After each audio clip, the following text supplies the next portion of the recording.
Hi, everybody. It's been about almost 10 days since I last did a review because I had just done a Transformers marathon, and I actually went to go see Rise of the Beast, and I thought it was okay. I thought it was pretty decent.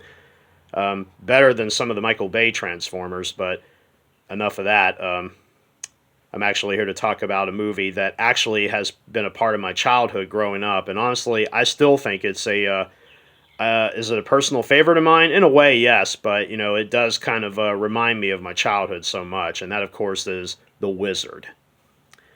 The Wizard is a road trip, family, somewhat comedy slash drama adventure film that came out back in 1989. And basically, the film is about a young kid named Jimmy, played in the film by Luke Edwards, kid right there in the center. And unfortunately, he's about to be put into an institution because, unfortunately, he has become emotionally traumatized by the tragic death of his twin sister Jennifer.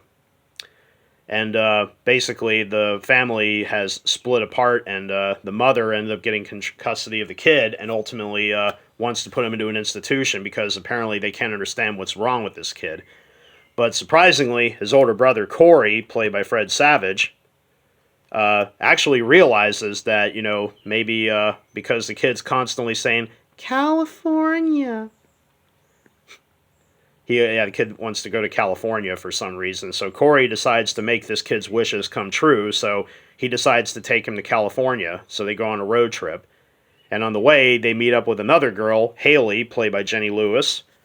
And they discover that Jimmy has an uncanny knack for playing video games and is actually really good at them. So good, in fact, that he may be a wizard.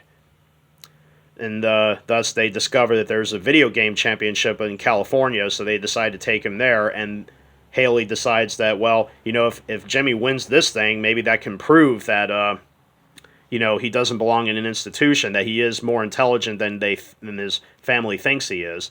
So as they're going on their little road trip to California, the parents decide to, the father and Corey's older brother Nick decide to go off on their own to try to bring the kids back, and Jimmy's mother and her husband, not Corey, not their father, but another guy, they decide to hire a bounty hunter named Putnam, played in the film by actor Will Seltzer, to essentially bring the kids back. So along the way, they come across a kid named Lucas who is a master at video games as much as Jimmy is. So there's the competition, and along the way, Corey and Jimmy's father and their older brother ultimately cross paths with Putnam, the bounty hunter, several times, which results in a couple of crazy, crazy little wild escapades involving car wrecking and all sorts of fun stuff. But yeah, and of course, when they get to the video game championship, they ultimately end up getting to play, which at the time was the first time ever that this video game had ever been eyes have been laid on this video game, and that, of course, for anybody that has seen the movie, is Super Mario Bros. 3, which was a new game at the time. It hadn't even been released yet in theater. Hadn't even been released yet on the market. So, yeah, I did describe I got pretty much most of the major plot points in a nutshell, but yeah, The Wizard, so where do I even begin with describing, what... The Wizard is one of those rare movies in which it seemed as if the prime moviegoer was more interested in the product that the film was showcasing rather than the movie itself. Was when the movie was released in theaters and back in 1989, most of the young kids that went and saw this movie didn't seem to care much about the story or the plot. All they wanted to see was the video games. And then again, what kid around the ages of like 8 to 10 or possibly older, what kid would want to care about a kid that is emotionally traumatized and wants to go to California and play in a video game championship when there's a bit more to the movie than you'd expect? Now, of course, as a kid, I mean, when I saw this movie as a kid, I didn't think much of the plot either, because, again, I was more interested in wanting to see the video games. But the older I got, the more I actually began to understand the plot more. And honestly, I actually began to enjoy the plot of this movie a lot more as an adult, more than as a kid. I mean, I've even tried showing this movie to a few friends of my own who have never even laid eyes on it, and of course they enjoy the movie as much as I do. And I think it's a yeah, this movie is a bit of a time capsule in a way. It does take us back to a time when Nintendo essentially was at the top of the world. And also, I think because since the movie was actually released in December of '89, I think that's the reason why. Because since Mario Brothers 3 was getting promoted in the movie, Universal, the company that released the film theatrically, they felt that, well, Nintendo is going to release Mario Brothers 3, so maybe if we release the film later in the year, it'll actually help promote the game and it'll help sell more copies. Well, I don't know if the movie had anything to do with the game's success. Maybe it did, maybe it didn't. I'm not sure. But yes, Mario Brothers 3 was a huge success when it debuted in on the store shelves. It was a big success when it came out and was one of the best-selling video games of all time, and still to this date is one of the best video games ever made. If you haven't played Super Mario Bros. 3, you owe it to yourself to play that game, at least. Yeah, when the movie was released, it was met with mostly negative reviews by critics, who basically pretty much said that the movie was nothing more than basically, it was made to essentially promote the product that it was showcasing. Most of the critics didn't seem to care about the plot of the movie, which is a shame because, like I said, the plot of the film is actually, as a kid, you wouldn't care less. But as an adult, you would definitely understand the film a little more.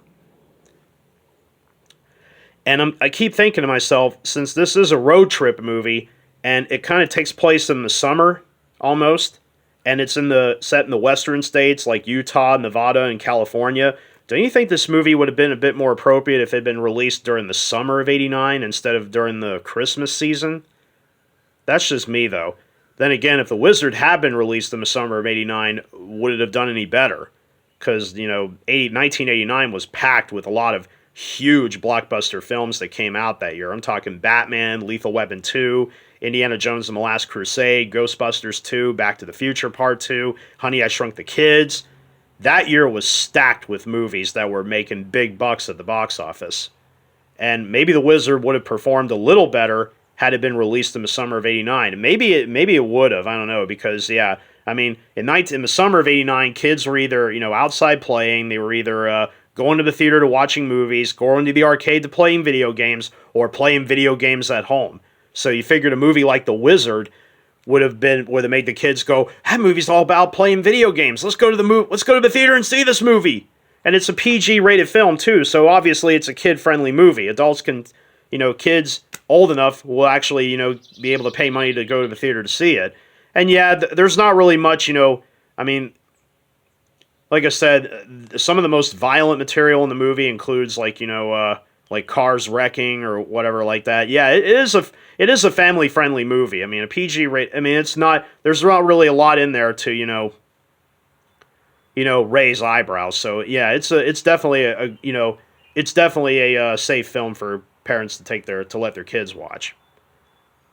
Yeah, you got some of the parts of the film kind of involve the kids in some small amount of peril. Sorry, but I mean for the most part, yeah, it's definitely a safe movie for kids to watch.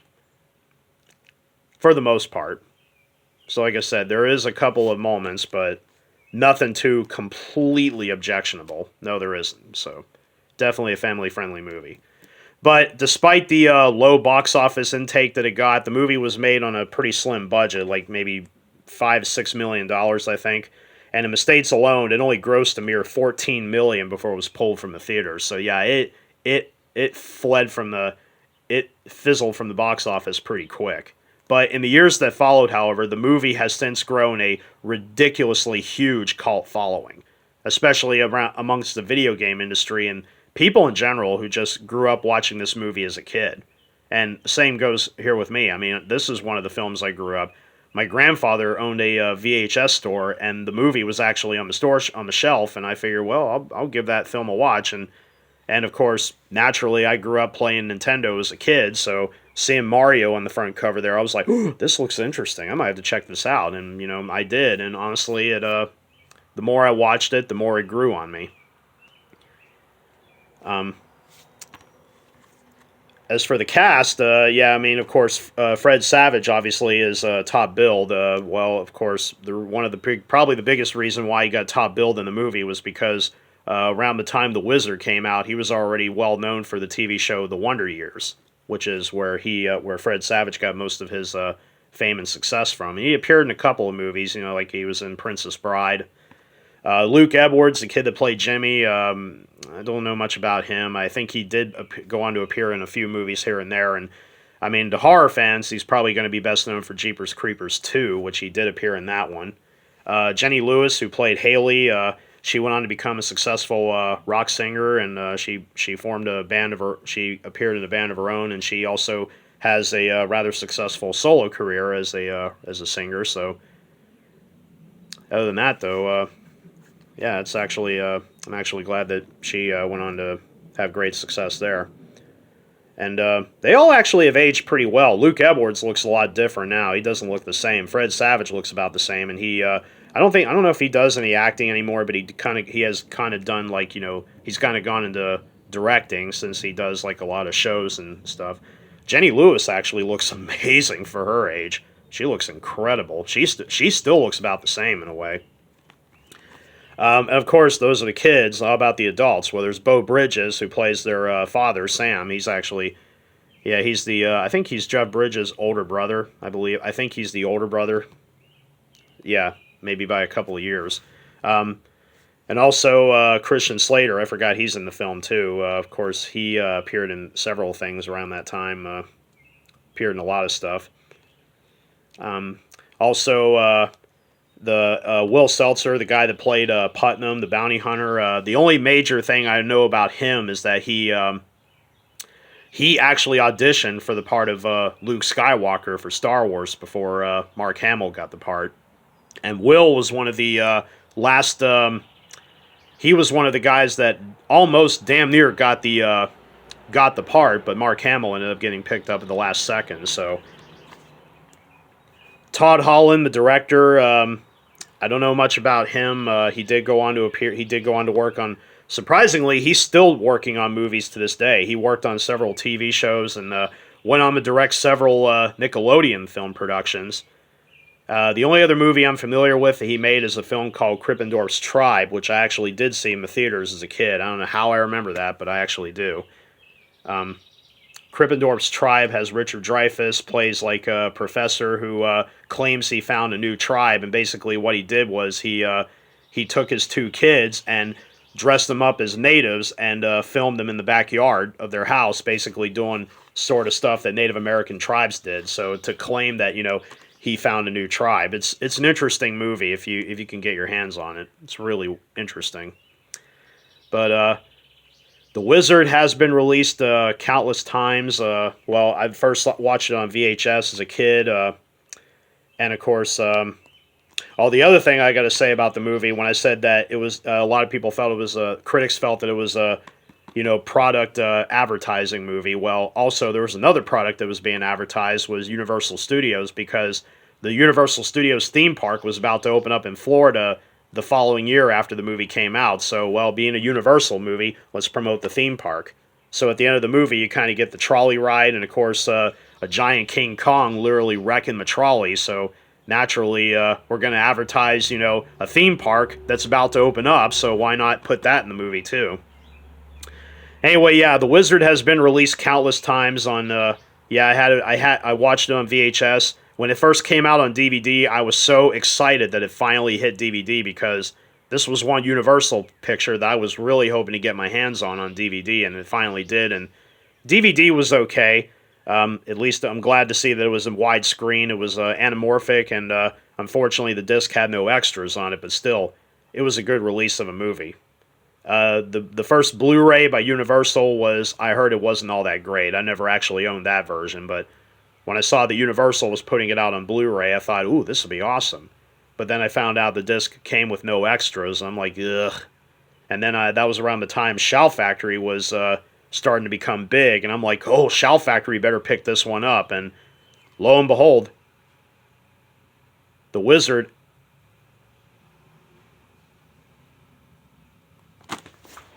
Hold on a second. Sorry. Mail truck. It's okay.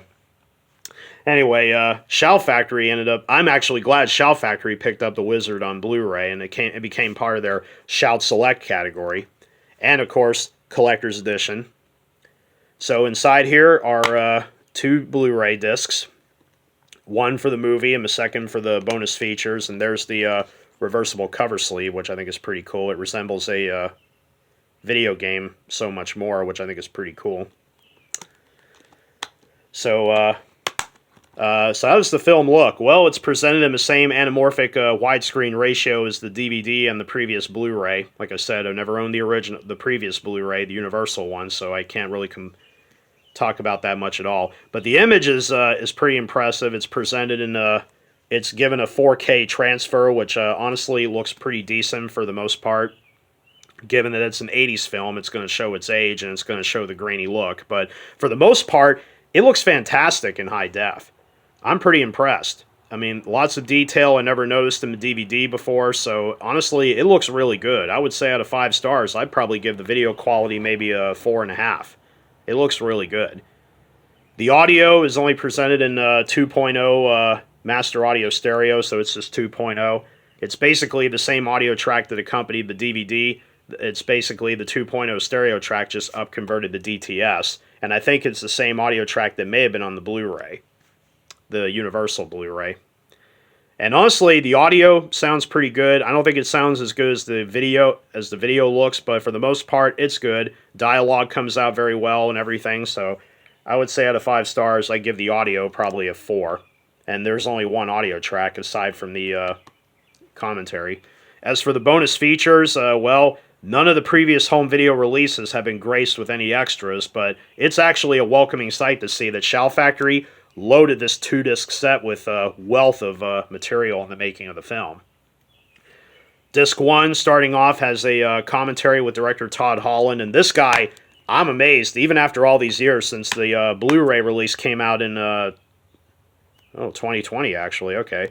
Todd Holland actually retains a incredible wealth of knowledge about the movie and remembers quite a bit of stuff about the film's production, so it's actually great to hear this guy talking. He also commemorates the fans and thanks them for, if it weren't for them, this movie never would have gotten a proper home video release on Blu-ray. So, kudos to him. And I'm glad that he still, still thinks very highly of this movie, and I'm glad he does. Never before released deleted scenes. There's roughly about close to 45 minutes of behind-the-scenes material that was originally released, that was meant to be put in the movie, but ultimately got cut out because I actually later found out the original runtime for this movie was going to be close to 2.5 hours. But, of course, the studio demanded that, that a lot of footage from the movie be cut out. So it's actually interesting to see the deleted material. It really does there's a lot more backstory between, Corey and Jimmy's, past, the events that led Jimmy to becoming, basically sort of like why he doesn't talk to anybody. And there's more interesting stuff about, more, interactions with the characters, which, like I said, a lot of interesting material that was cut out.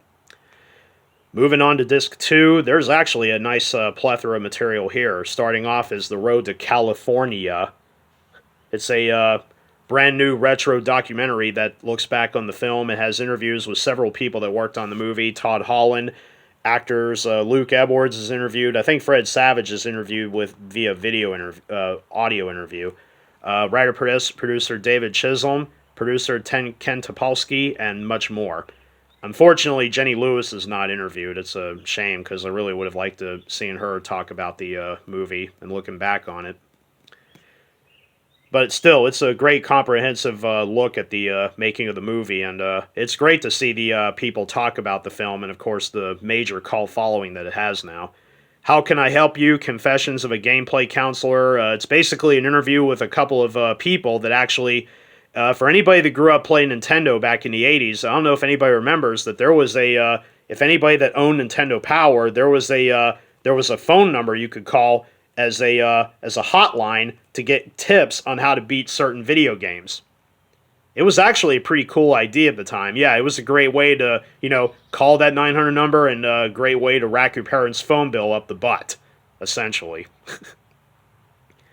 Though I actually I do not recall doing that as a kid, so I have no recollection of calling a gameplay hotline to find out how to beat a certain video game.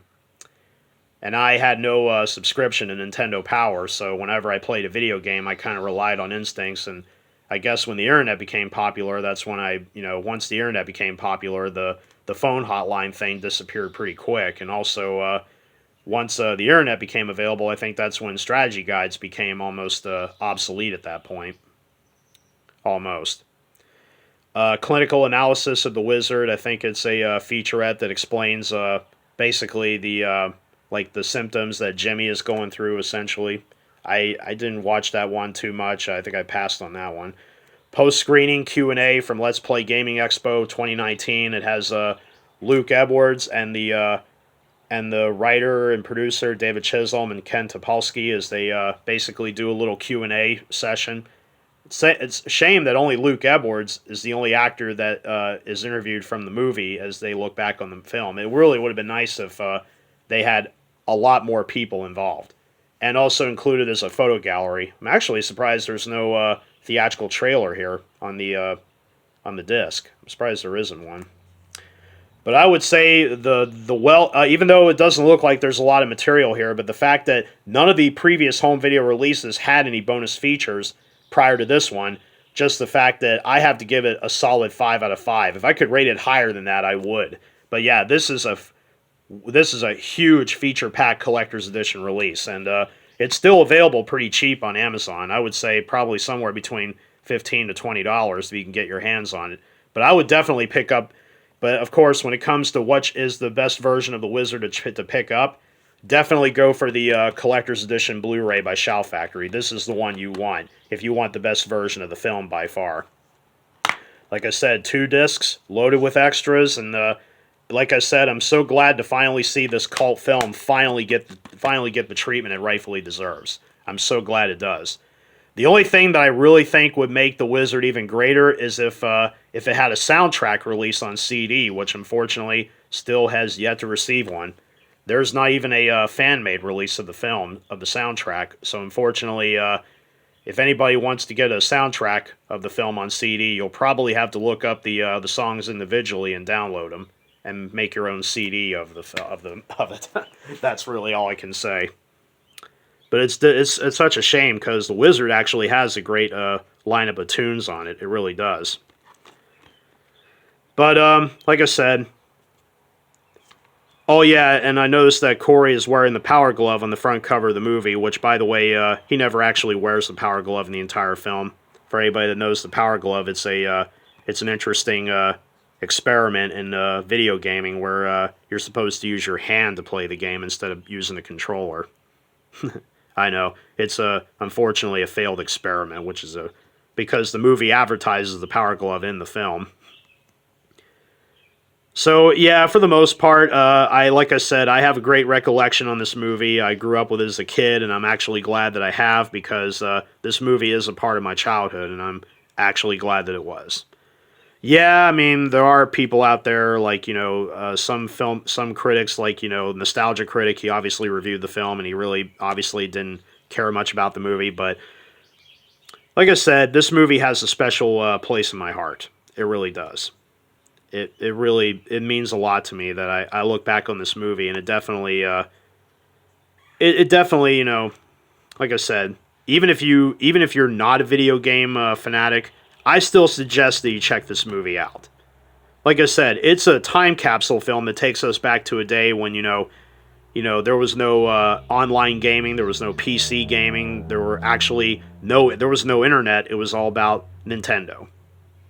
And it's kind of funny because Sega came out the same year in 89, the Sega Genesis, I believe, was released in 89 the same year. I'm surprised the Nintendo Game Boy didn't even make an appearance, because that was released the same year the Wizard came out. So I'm surprised the Game Boy never made an appearance in the movie. Bit of a surprise there. But for the most part, like I said, if you haven't seen this movie, I definitely recommend checking it out. It's actually not bad. But like I said, it's a time capsule film. So yes, the movie was a failure at the box office. I think if it had been released in the summer of that year instead of December, I think it would have made a bit more of a profit at the box office. But that's just my personal opinion. It may not have changed anything, but still, would the critical reception have been any better? Probably not. But like I said, video gamers, there are even video gamers to this day that actually find this movie fun to watch. And of course, yes, it's very outdated. Yes, it is. But like I said, it's what I call a time capsule film. Taking us back to a day when, a special time when video games were a major part of childhood's growing up. And it's a road trip movie, and like I said, there's even the story itself. I guarantee you, the ending of the movie might actually move a couple of viewers to tears. It does to me all the time. So yeah, the plot of the story of the film is a bit emotional. So I definitely have to give the wizard credit there for that. But for the most part, I would say definitely check this movie out. Even like I say, even if you're not a video gamer, I still suggest checking this movie out. But like I said, for the best version of the film to pick up, if you can get the Shout Factory Blu-ray at a great price, like I said, it's available at a good price. So I would definitely recommend picking it up. It's got a wealth of material in the making of the film. None of the stuff was on the previous releases. None of it was. And of course, if you haven't played Super Mario Bros. 3, definitely play that game. Highly recommended. So all I gotta say is, when it comes to Shout Factory, you guys are awesome. I'm so glad you put this out on Blu-ray. Perfect. So, this concludes the presentation. I hope you enjoyed it. And I will continue to do more movies like this, videos like this in the days to come. Yeah, I know I'm bordering on 27 minutes on this video. I'm sorry. But like I said, I had a lot to talk about on the movie. So I'm glad I did, because that's how much I love this film. So don't forget to hit like and subscribe to my channel if you like this content. So until then, everybody take care and be safe.